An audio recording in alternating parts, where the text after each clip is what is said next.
Une vidéo pour vous montrer un exemple d'utilisation du logiciel avec un Arduino Uno. Bonjour, alors au menu de cette vidéo, nous allons dans un premier temps créer un fichier de configuration d'acquisition basé sur un Arduino Uno, dans lequel nous sélectionnerons deux entrées analogiques, que nous appellerons EAN1 et EAN2, et nous créerons une variable également enregistrée que nous appellerons moyenne, et qui contiendra le calcul de la moyenne des deux entrées analogiques. Ce calcul sera fait dans un fichier de processus d'acquisition qui durera 10 secondes. Nous pourrons, une fois ces deux fichiers créés et configurés, tester le processus et, in fine, visualiser les données enregistrées. C'est parti! Alors la première des choses à faire, c'est de créer une expérience. Pour ce faire, vous avez deux possibilités, soit aller dans le menu Fichier, Nouveau, Expérience, ou bien dans la vue des expériences, faire un clic droit et aller chercher Nouvelle expérience. Je vais l'appeler, exemple, Arduino. Dans cette expérience, je fais un clic droit et je vais chercher Nouveau, configuration d'acquisition. Première solution. Deuxième solution, j'ai l'expérience sélectionnée dans la vue des expériences et je vais chercher dans le menu Fichier, Nouveau, configuration DAC. Je vais appeler ce fichier de configuration d'acquisition Arduino et il est basé sur un système Arduino Uno. Et je peux cliquer sur Terminer. Je peux donc maintenant double-cliquer sur ce fichier de configuration d'acquisition. Je découvre la configuration par défaut que je peux modifier dans les préférences. Je trouve ma fréquence d'échantillonnage globale qui est par défaut fixée à 100 Hz et les différents modules qui composent l'Arduino Uno. Donc entrée analogique, sortie analogique, entrée-sortie numérique. Ces modules, je peux venir ici les sélectionner dans les onglets en bas pour les configurer. À côté de ces onglets qui concernent les trois modules, j'ai un onglet variable qui me permet de créer des nouvelles variables et un onglet graphe qui me permet de configurer les graphes d'affichage temps réel. Allons configurer les entrées analogiques. Donc les deux premières, je les sélectionne parce que je souhaite les utiliser et je vais les renommer en EAN1. Alors attention au tri sur le nom et en EAN2. Ces deux entrées que j'utilise, je souhaite les transférer et les enregistrer. Je peux ensuite sélectionner l'onglet variable pour ajouter une variable que je vais appeler moyenne. Voilà. Que je vais également transférer et enregistrer. Enfin, je sélectionne l'onglet graphe pour ajouter un graphe de type oscilloscope qui a une amplitude maximale de 1024, dans lequel je souhaite afficher toutes les valeurs courantes des courbes. J'ajoute maintenant mes courbes, donc mes trois courbes, et je vais changer les largeurs de chacune de ces trois courbes à 3 pixels, et changer également les couleurs. Par exemple, du jaune pour l'entrée analogique 2 et du rouge pour le calcul de la moyenne. Et je peux maintenant enregistrer soit en utilisant la touche pomme S ou CTRL S, ou bien en allant sélectionner les icônes qui se trouvent ici, ou encore dans le menu Fichier, Enregistrer ou Tout enregistrer. Maintenant que l'on a un fichier de configuration d'acquisition, on va pouvoir créer, toujours dans cette expérience, un fichier de processus d'acquisition qui lui est associé. Pour ce faire, je sélectionne l'expérience, je vais chercher Nouveau, Processus, ou bien je sélectionne toujours l'expérience et dans le menu Fichier, je vais chercher Nouveau processus, ou bien encore dans la barre d'outils, en ayant l'expérience sélectionnée, je viens cliquer sur l'icône qui correspond à la création d'un processus d'acquisition. Je vais le nommer P Arduino, et vous voyez que par défaut, il est directement associé à la configuration d'acquisition Arduino.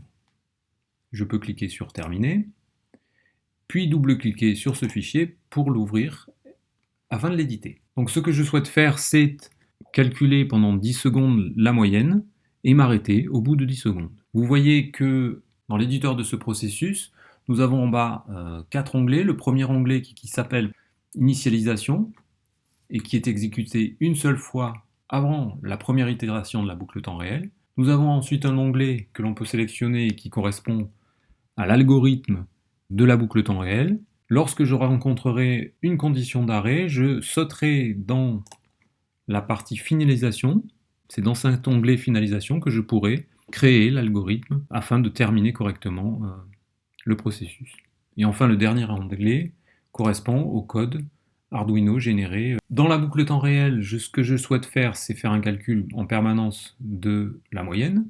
Donc je sélectionne cet onglet et je vais ici à droite cliquer sur l'élément fonction que je viens ensuite déposer dans la zone d'édition.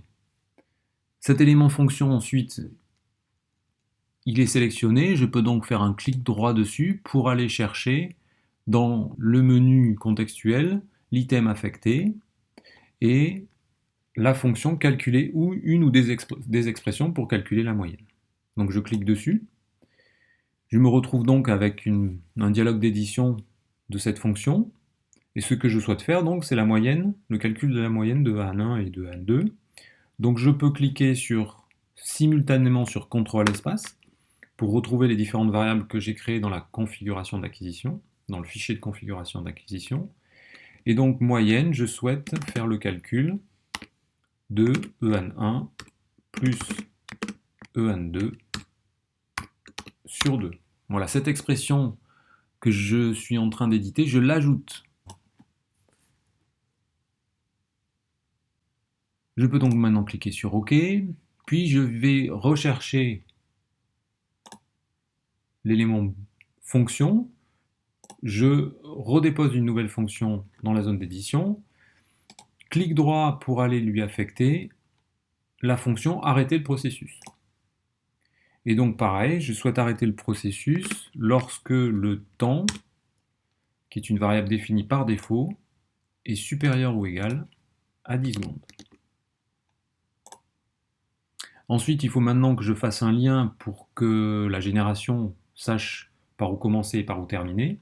Donc je viens chercher l'élément connexion ici, et je fais une flèche qui part du calcul de la moyenne et qui va vers la fonction d'arrêt du processus. Je peux maintenant enregistrer. Voilà, et vous voyez qu'il y a une compilation qui est lancée automatiquement lorsque je fais l'enregistrement. Nous avons donc maintenant les deux fichiers de configuration d'acquisition et de processus d'acquisition qui sont créés. On peut donc les fermer tous les deux. Dans la vue des expériences, je sélectionne le processus à tester et je bascule en perspective acquisition. Comme vous pouvez le voir, sont branchés sur l'entrée analogique 2 de l'Arduino Uno un générateur de fonctions BF réglé sur sinusoïde de fréquence 1 Hz, d'amplitude pic à pic 4 volts et d'offset 2 volts. Et sur l'entrée analogique 1 de l'Arduino Uno, toujours, un générateur de tension stabilisé, actuellement réglé sur 2,5 volts. L'item à lancer est bien ce que l'on souhaite, et pour le lancer, il suffit de cliquer sur ce bouton. À ce moment-là, le processus est téléversé dans l'Arduino, et il démarre. Donc là, je change la tension constante, et voilà. Basculons maintenant de nouveau dans la perspective conception pour aller visualiser les données qui se trouvent dans le répertoire test.parduino. Donc vous voyez que l'on a les 3 canaux qui ont été enregistrés. Pour les éditer, il suffit de double-cliquer dessus. On peut tous les ouvrir évidemment. On peut superposer plusieurs canaux dans un seul éditeur. Et on peut activer dans les préférences le curseur et le marqueur. Voilà. En appuyant sur la touche tabulation, on saute d'un signal à un autre. On peut faire des petites mesures rapides, par exemple là, entre ce pic-là, je double-clique et je vais chercher le pic suivant, qui est environ à un peu moins d'une seconde. Un fichier journal a également été créé. Ce fichier comporte des informations sur les canaux qui ont été transférés, l'instant, la date à laquelle démarre le processus. Toutes les secondes, vous avez des informations sur le nombre d'échantillons qui a été transféré pour chacun des canaux. En fin de processus, vous avez la durée approximative et la quantité totale d'échantillons qui a été transférée pour chacun des canaux. Pour terminer cette vidéo, je vous propose quelques commentaires sur le code source du processus P-Arduino que l'on a créé. Je vais donc ouvrir ce processus et sélectionner l'onglet Code source. En tête de code source de ce processus, vous allez retrouver des déclarations de constantes et de variables. La première déclaration que vous avez, c'est la déclaration de la fréquence de la boucle temps réel, la période qui lui correspond, des déclarations de constantes qui permettent de faire un calcul de la charge CPU, d'autres déclarations de variables, et en fin de zone de déclaration de variables, vous retrouvez tous les canaux que vous avez configurés dans le fichier de configuration d'acquisition. Vous avez ensuite la fonction setup qui permet dans un premier temps de régler le prescaler du convertisseur analogique numérique afin de régler le temps de conversion.